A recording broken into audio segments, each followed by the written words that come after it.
नवी मुंबई के वाशी खाड़ी पुल से एक युवती द्वारा आत्महत्या की कोशिश का मामला सामने आया। बताया जा रहा है कि प्रेमी द्वारा फोन नंबर ब्लॉक किए जाने से आहत होकर युवती ने पुल से खाड़ी में छलांग लगा दी थी। बताया जा रहा है कि प्रेम संबंध में अनबन के चलते प्रेमी ने युवती का नंबर ब्लॉक कर दिया था, जिससे वह काफी परेशान थी। स्थानीय मछुआरे महेश सुतार और उनके साथियों ने जैसे ही युवती को खाड़ी में कूदते देखा, वे तुरंत उसे बचाने के लिए पानी में कूद पड़े।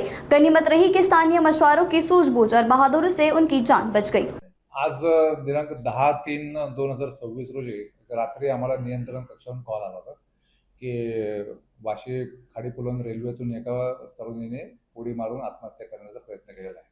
सदरची माहिती मिळताच आमच्याकडचे एक पोलीस स्टेशनचे बीट मार्शल नायकुडे आणि हुलगीर यांना मेसेजची माहिती दिली। त्यामुळे कडक ते घटनास्थळी गेले आणि त्या ठिकाणी सकाळच्या वेळेत असणारे मच्छीमार बांधव जे आमचे आहेत, तर त्यातल्या भोईर, सुतार आणि इतर जे तिघजण आहेत, त्यांनी त्वरेने लगेच घटनेचं गांभीर्य लक्षात घेऊन खाडीमध्ये शोध घेतला असता सदर मुलगी ही तरंगत्या अवस्थेत त्या ठिकाणी मिळून आली होती।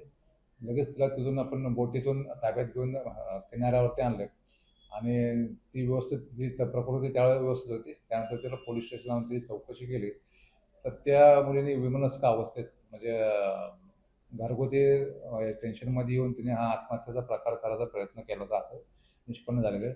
सदर जी उडी मारणारी जी मुलगी आहे, तिचं नाव हे आहे आणि ती चेंबूरची राहणारी तरुणी आहे आणि ते तिच्या घरच्या लोकांना बोलून आम्ही चौकशी केली, अधिक चौकशी केली, तर त्यांनी फक्त घरगुती कारणातून हा आत्महत्येचा प्रकार केलेला आहे, आत्महत्या करण्याचा प्रयत्नाचा प्रकार केला होता असं निष्पन्न झालेलं आहे।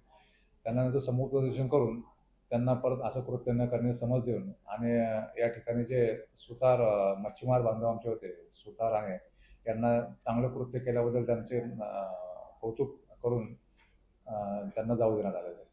थोडं तिला घरगुती टेन्शन्स होते असं एकंदरीत चौकशीतून कळालं, पण आत्महत्या करण्याच्या टोकाला जाण्या इतपत असं गंभीर प्रकार तो नव्हता। सेम तशा टाईपचंच प्रकरण म्हणता येईल, पण प्रेम प्रकरण असं आपण ठामपणे नाही म्हणू शकत, सेमी त्याला